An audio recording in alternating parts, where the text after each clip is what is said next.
sekaligus moderator. Selamat siang Bapak Ibu semuanya, bagaimana, masih semangat? Baik, terima kasih. Nah, di sini saya akan menyampaikan praktik baik saya dengan judul menerapkan keterampilan membatik pada anak tunarungu.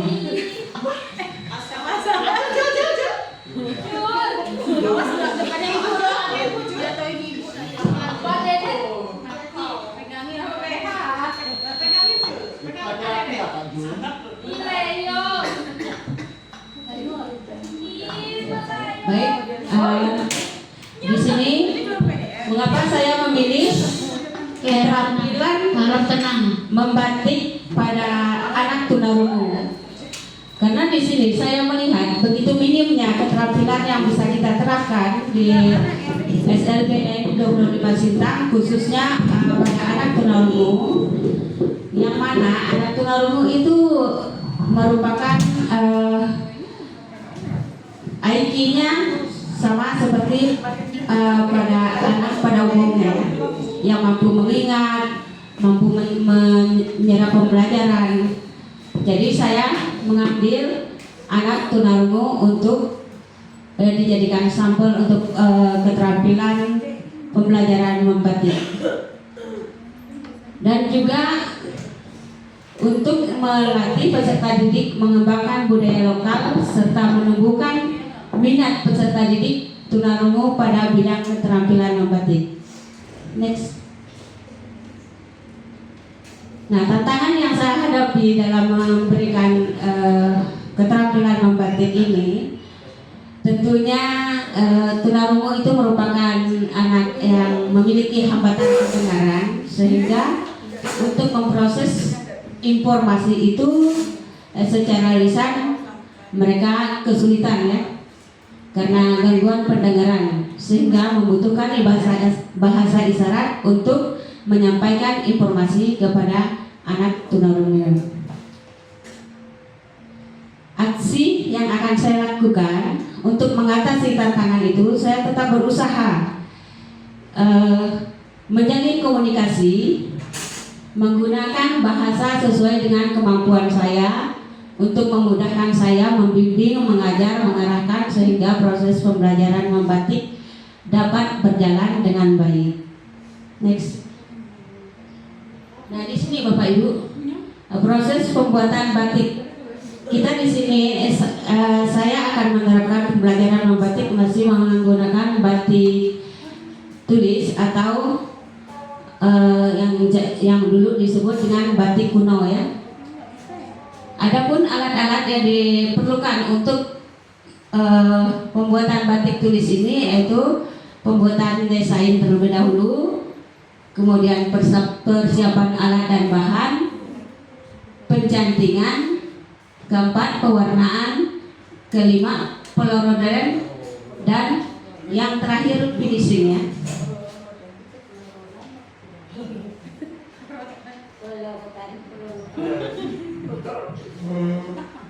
Nah, pembuatan batik tulis, pembuatan batik desain dilakukan secara manual tanpa bantuan mesin atau alat stempel.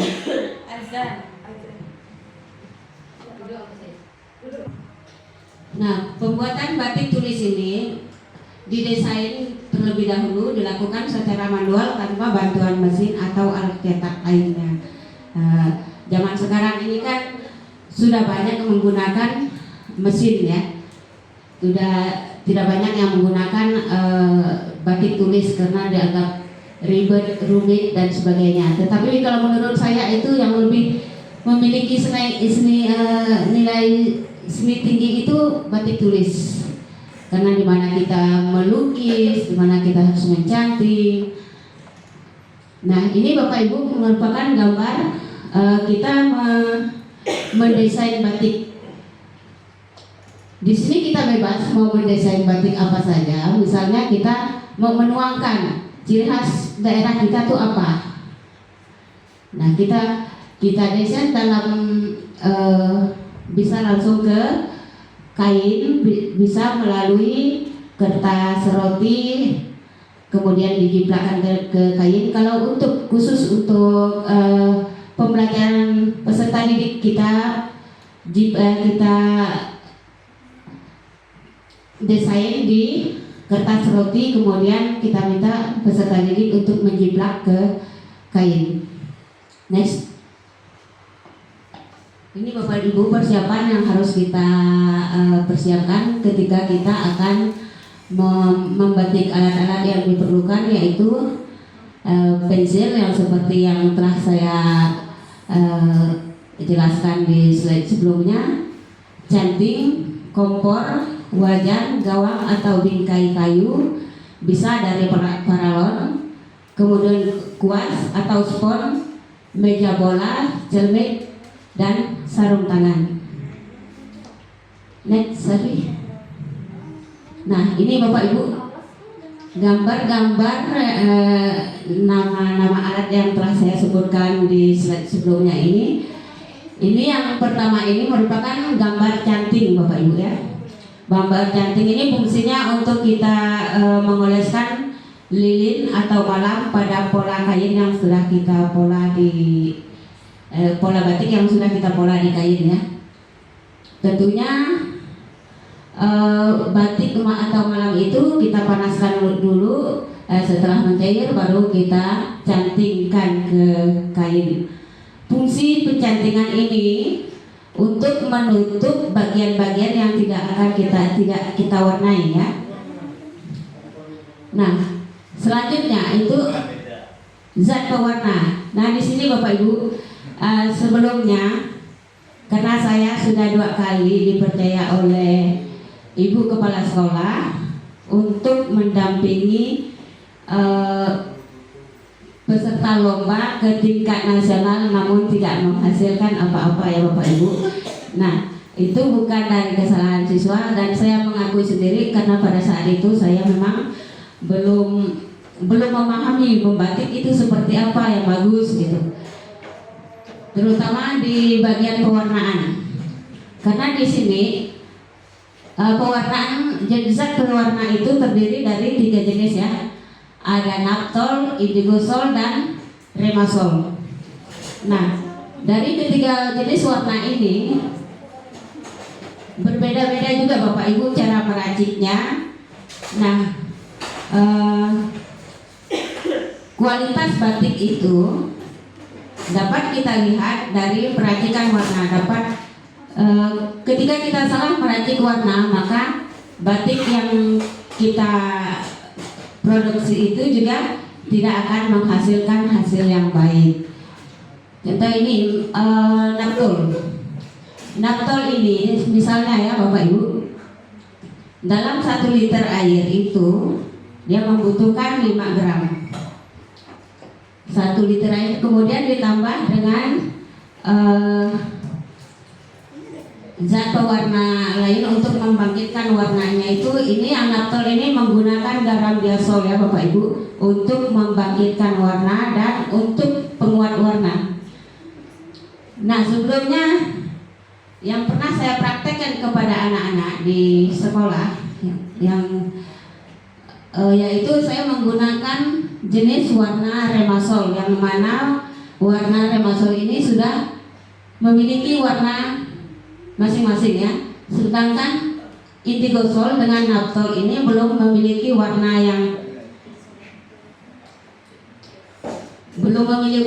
karena dia ada campurannya sehingga warna itu dapat keluar dengan sendirinya. Nah, ini ya Bapak Ibu, ini merupakan jenis warna indigosol. Kalau indigosol ini dia tidak menggunakan garam ya Bapak Ibu, dia hanya menggunakan untuk pembangkit warnanya itu dia menggunakan soda api untuk membangkit. Pada saat kita memberi warna belum terdapat warna yang sebenarnya. Namun ketika kita sudah memberikan warna pada kain, kemudian kita keringkan, nah naptol ini dia akan timbul warnanya ketika dia terkena sinar matahari. Untuk itu untuk naptol indigosol ini dia membutuhkan sinar matahari. Namun yang naptol dengan indigosol ini Bapak Ibu bisa kita warnai berulang-ulang. Setelah misalnya kita sudah melorot atau sudah kita beri warna tetapi warnanya masih kurang cerah, masih bisa kita tambahkan lagi tanpa harus dilorot kembali ya Bapak Ibu. Untuk pewarna indigosol ini bisa dia sistem colek, bisa sistem celup. Sistem colek itu kita menggunakan kuas ya Bapak Ibu. Kemudian yang sistem celup kita siapkan air di dalam baskom, kemudian kita celupkan kain. Nah mungkin Bapak Ibu memang asing mendengar nama colek, celup ya. Itu istilah dalam membatik. Saya sebelumnya juga begitu pada saat saya diperdaya oleh Ibu Kepala Sekolah untuk mendampingi lomba batik ketika nasional. Saya ditanya, Ibu mau pakai sistem colek atau celup? Saya bingung karena saya di sini tahunya colek, ya, menggunakan kuas. Nah pada saat itu saya benar-benar berterima kasih kepada Ibu Kepala Sekolah telah memberikan kepercayaan saya untuk mendampingi peserta lomba, sehingga sedikit banyaknya saya bisa belajar dari kawan-kawan se-Indonesia di tingkat nasional. Next. Nah Bapak Ibu, ini proses pencantingan yang sudah saya praktekkan di sekolah sebelum pemberangkatan ke tingkat nasional itu. Nah di sini Bapak Ibu saya juga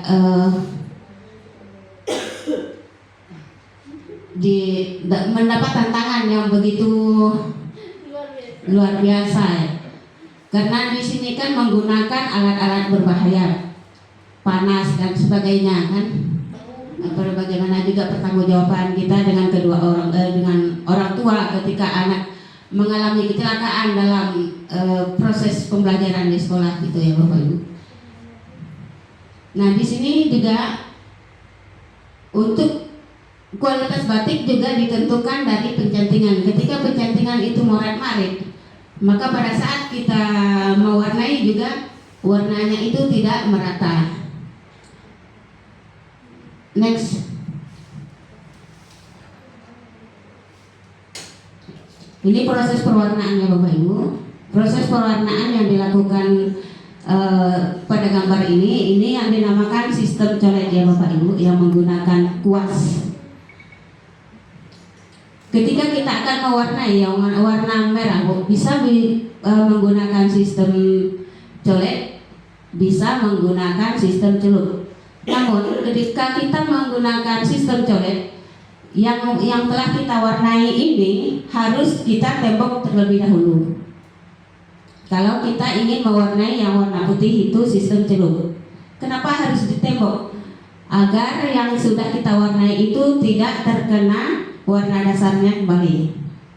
Jadi ketika kita melorot warna yang sudah kita tembok tadi, tetap warna yang sebelumnya.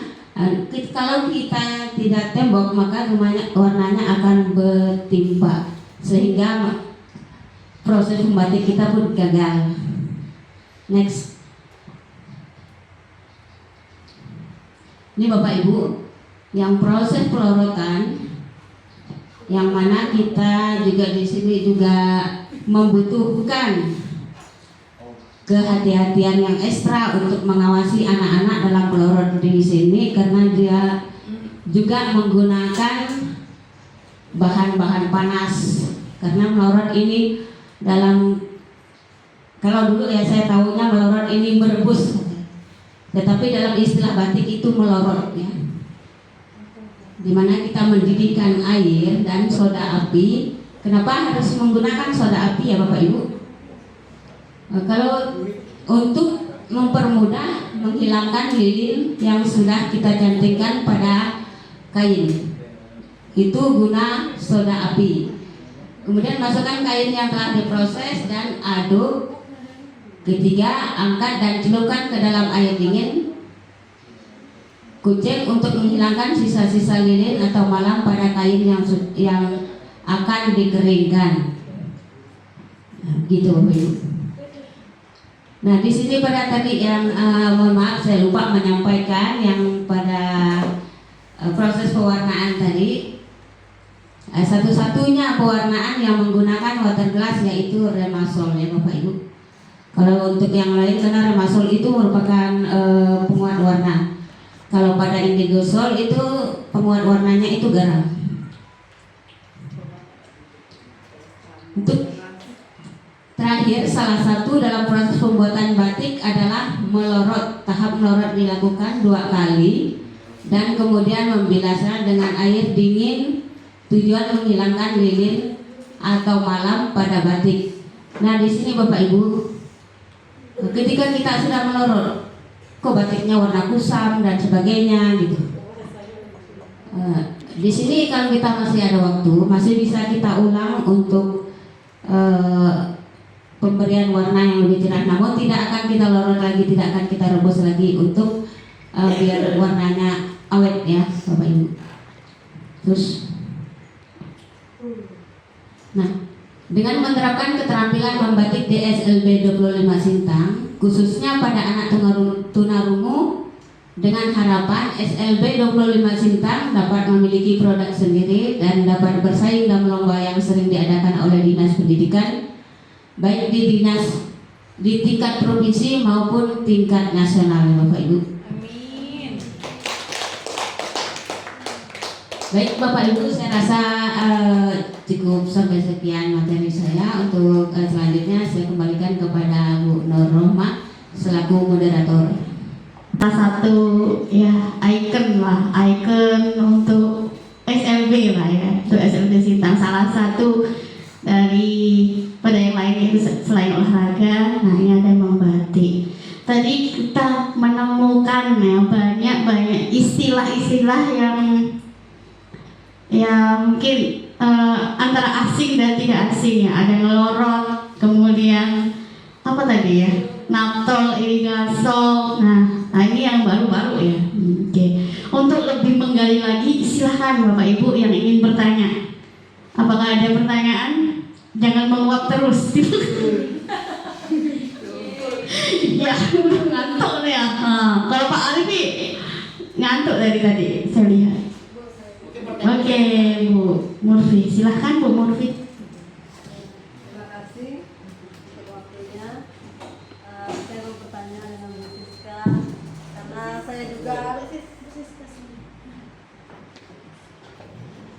saya juga tidak pandai Bu batik, jadi mau belajar dengan Bu Siska. Bahasa-bahasa asing tadi pun saya baru dengar karena saya bukan menekuni di batik. Tapi saya tertarik gitu melihat Ibu Siska ini menjabarkan materi ini. Saya sangat tertarik, maksudnya pengen belajar gitu ya, walaupun jadi pemula ya. Nah, membatik ini pertanyaannya hanya satu saja. Bu Siska, apakah selama membatik ini sudah berapa tahun Ibu menjalaninya? Dan apakah kendala yang paling sulit Ibu lakukan dalam membatik asli? Pertanyaan satu, Anaknya dua. Apakah selama membatik, apakah Ibu berapa tahun membatik ini pengalamannya, dan yang kedua kendala yang paling sulit yang Ibu alami selama membatik ini apa? Itu saja.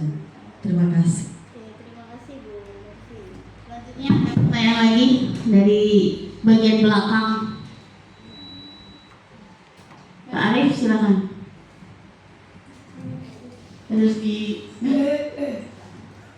Oke Pak Arif, karena tadi malam ya WA ya, udah malam berarti memang lembur Pak Arif. Baik, terima kasih atas kesempatan yang diberikan kepada saya. Terkait masalah membatik ini, ada satu pertanyaan yang terngiang-ngiang dari tadi dalam pikiran saya, yaitu bagaimana cara Ibu membuat batik, ini kan batik manual ya, batik tulis manual dan lain sebagainya. Bagaimana cara Ibu agar batik manual atau tulis ini bisa bersaing dengan batik modern dalam tanda kutip batik cetak? Ya, ya, kira-kira bagaimana strategi Ibu?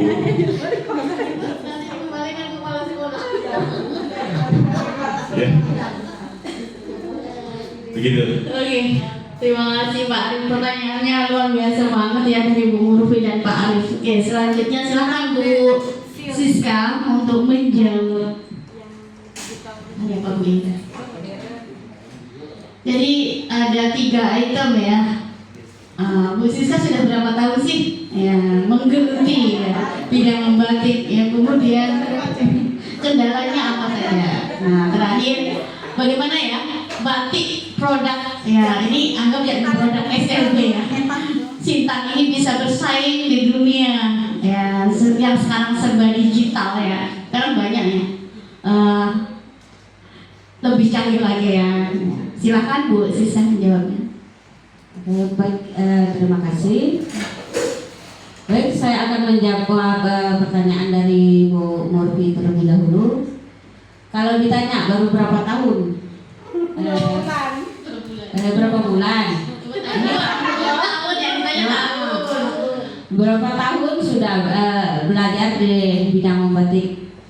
Kalau ditanya berapa tahun, saya rasa belum sampai 2 tahun, karena setelah adanya pergantian kepala sekolah ada Bu Nur Rohmah yang begitu memotivasi kita dalam keterampilan membatik.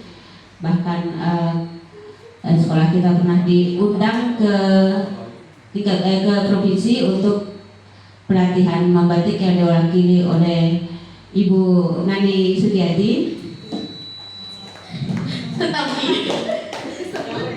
Nah, saat itu walaupun bukan saya yang turun saat itu, tetapi saya pada saat itu karena saya juga karena memang saya itu sangat termotivasi dengan seni-seni gitu. Saya tidak punya kesempatan, ya. Bukan saya yang diutus saat itu, tapi saya sangat bertekad dengan membatik. Jadi saya belajar membatik itu dari tisu ya Bapak Ibu. Kemudian dari tisu saya membatik mengukir batik di tisu, terus saya jadikan status, dilanjutkan oleh Ibu Rohmah selaku kepala sekolah di bidang membatik, melatih anak-anak membatik. Padahal saya memang benar-benar tidak tahu apa itu batik, yang mana cantik, bagaimana melorot. Pada saat saya turun pertama mendampingi Ulan ke tingkat nasional pun saya sama sekali tidak tahu. Di sini saya belajar dengan Bu Nani sebelum saya turun. Nah, di sana juga saya ngikut dari pendamping yang mendampingi dari belakang. Ini warna, kalau ini dicampur ini apa hasilnya, kalau ini dicampur ini apa hasilnya. Sehingga saat itu memang benar-benar fatal kita ya Bapak Ibu, karena pada saat itu di juknisnya diminta membatik sesuai dengan daerahnya masing-masing. Yang saya ajarkan, karena saya tidak paham masalah membatik bunga, sementara bunga itu umum ya Bapak Ibu, bukan ciri khas Kalimantan. Nah, yang kedua, apakah selama membatik itu ada kendala yang paling sulit dihadapi? Sangat ada ya kendala, karena di samping ini kalau kita nak mengembangkan membatik sementara di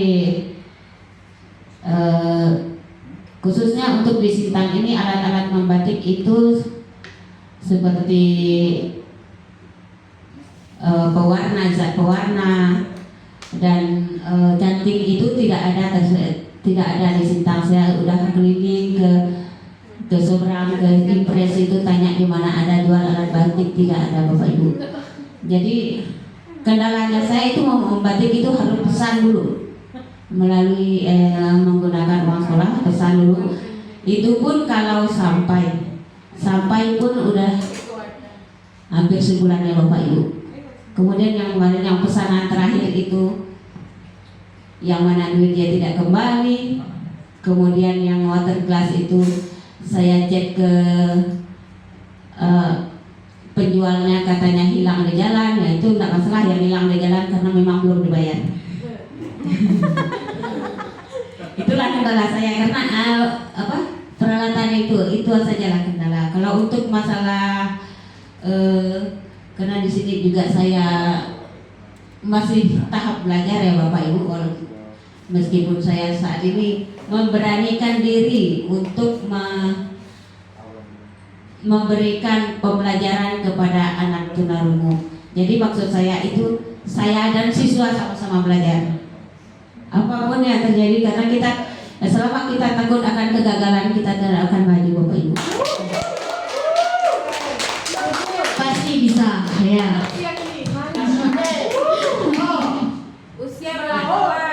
Selanjutnya yang kedua, pertanyaan dari Pak Arif, bagaimana cara membuat batik manual supaya bisa bersaing dengan batik digital?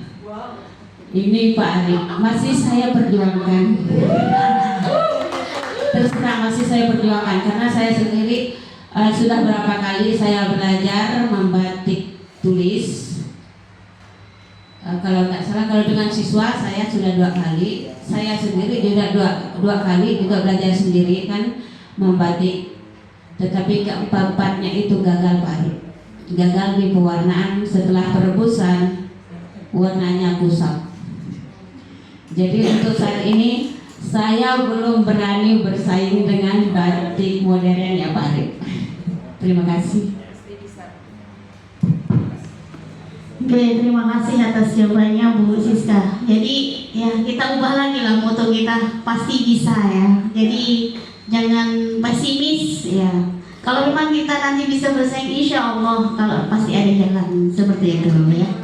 Itulah kok masih diperjuangkan. Iya. Iya.